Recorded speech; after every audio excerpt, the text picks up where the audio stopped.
How come the rights of the worker, the very backbone of our society, often fall on deaf ears in the corridors of power? Why do lawmakers who swear to uphold the Constitution and protect the rights of all citizens often turn a blind eye to the struggles of injured workers? Today we delve into these questions and more. Consider the tale of Joe, a construction worker from Seattle. Joe, like countless others, woke up each day ready to contribute to the city's skyline. One unfortunate day, however, a misstep led to a crippling fall that left him with a broken spine. Instead of support and assurance, Joe found himself entangled in a web of bureaucratic red tape as he sought compensation for his injuries. The state lawmaker and U.S. military officer Steve Hobbs, a man of prominence and influence, could have been Joe's knight in shining armor. But Joe's pleas fell on deaf ears. Hobbs, like many others in his position, remained silent on the federal human rights issues of injured workers like Joe. This silence, one might argue, makes him complicit in the ongoing struggle for workers' federal human rights. It begs the question, where is the advocacy for workers' rights? Where is the outcry for the Joes of our society, who, through no fault of their own, find their lives upended by workplace accidents? Where, we might ask, does Steve Hobbs's duty lie? Is it with the federal human rights of workers, or with the business interests of one state, Washington? As we delve deeper into the murky waters of workers' rights, we find ourselves confronted with a troubling question.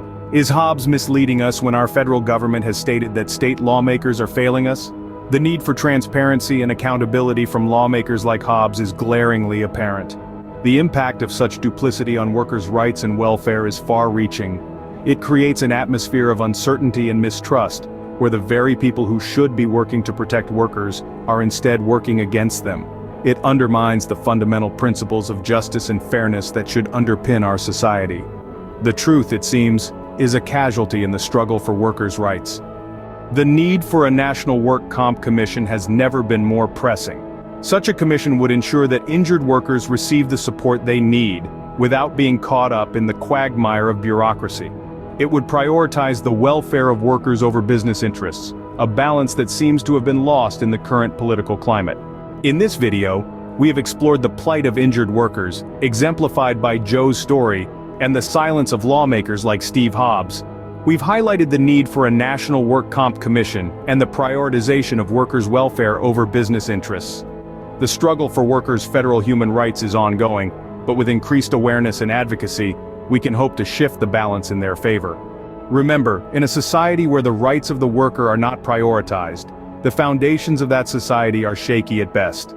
It's high time those with the power to make a difference step up and take action. The Joes of our society depend on it. The call for change echoes loud and clear. The question is, who will have the courage to answer it? The lives and livelihoods of countless workers hang in the balance. The time for action is now.